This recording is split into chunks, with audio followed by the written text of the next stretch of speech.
മഞ്ഞുമൽ ബോയ്സിന് പിന്നാലെ സാമ്പത്തിക തട്ടിപ്പ് ആരോപണം നേരിട്ട് RDX സിനിമകളുടെ നിർമ്മാതാക്കളായ സോഫിയ പോൾ, ജെയിംസ് പോൾ എന്നിവർക്കെതിരെയാണ് പരാതി.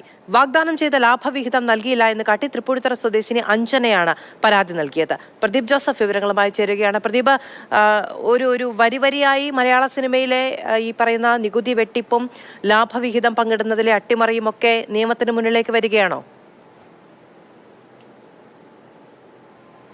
മഞ്ഞുമൽ ബോയ്സ് സിനിമയുടെ നിർമ്മാതാക്കൾ ലാഭവിഹിതം നൽകിയില്ല എന്ന് കാണിച്ചാണ് നിർമ്മാതാക്കളിൽ പങ്കാളിയായിരുന്ന ഒരാൾ പരാതി നൽകിയത്. പോലീസിൽ പരാതി നൽകിയതിന് പിന്നാലെ ED ഉൾപ്പെടെ ഇപ്പോൾ ഈ കേസ് അന്വേഷിച്ചുകൊണ്ടിരിക്കുകയാണ്. ഇതിന് പിന്നാലെയാണ് അടുത്ത സിനിമയെക്കുറിച്ചും ഇത്തരത്തിലുള്ള ഒരു പരാതി വരുന്നത്. RDX സിനിമയുടെ നിർമ്മാതാക്കൾക്കെതിരെയാണ് നിർമ്മാണത്തിന് വേണ്ടി സാമ്പത്തികമായി സഹായിച്ച തൃപ്പൂണിത്തുറ സ്വദേശിനി അഞ്ജന എബ്രഹാം പരാതി നൽകിയിരിക്കുന്നത്. 6 കോടി രൂപ സിനിമയുടെ നിർമ്മാണത്തിനായി താൻ നൽകി എന്നാണ് അഞ്ജന പറയുന്നത്. നിർമ്മാതാക്കളായ സോഫിയ പോൾ, ജെയിംസ് പോൾ എന്നിവർക്കാണ് പണം നൽകിയത്. രേഖകളോടുകൂടിയാണ് പണം നൽകിയത്. അക്കൗണ്ടിൽ നിന്നാണ് പണം നൽകിയത്. മുടക്കുമുതലും കൂടാതെ 30% ലാഭവിഹിതവുമായിരുന്നു വാഗ്ദാനം ചെയ്തിരുന്നത്. എന്നാൽ തനിക്ക് മുടക്കുമുതൽ മാത്രം ഏറെ നിർബന്ധത്തിന് ശേഷം തിരികെ കിട്ടി. സിനിമ 100 കോടിയിലധികം രൂപ ലാഭമുണ്ടാക്കി എന്നാണ് നിർമ്മാതാക്കൾ പരസ്യം ചെയ്തിരിക്കുന്നത്.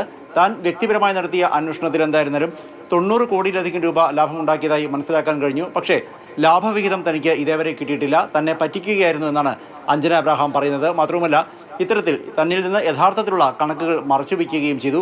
സാറ്റലൈറ്റ് റൈറ്റിൻ്റെ കാര്യത്തിൽ ഉൾപ്പെടെ വ്യക്തമായ തീരുമാനങ്ങൾ ഉണ്ടായിരുന്നു. എന്നാൽ താൻ അറിയാതെ സാറ്റലൈറ്റ് റൈറ്റിലെ ലാഭം അല്ലെങ്കിൽ സാറ്റലൈറ്റ് റൈറ്റ് മറ്റൊരാൾക്ക് മറച്ചുവിറ്റു എന്നാണ് ഇപ്പോൾ മനസ്സിലാക്കുന്നത്. ഈ സാഹചര്യത്തിലാണ് അഞ്ജന എബ്രഹാം നിർമ്മാതാക്കൾക്കെതിരെ തൃപ്പൂണിത്തുറ പോലീസിൽ പരാതി നൽകിയിരിക്കുന്നത്.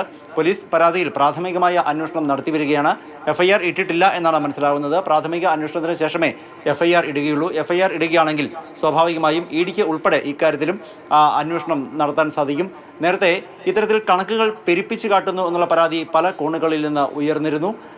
സിനിമ ഹിറ്റാക്കുന്നതിന് വേണ്ടിയും മറ്റു ചില കള്ളപ്പണം വെളുപ്പിക്കുന്നതിന് വേണ്ടിയും ഒക്കെയാണ് ഇത്തരത്തിൽ ലാഭക്കണക്കുകൾ പെരുപ്പിച്ച് കാണിക്കുന്നത് എന്നാണ് നേരത്തെ നടത്തിയ അന്വേഷണത്തിൽ വ്യക്തമായിരുന്നത്.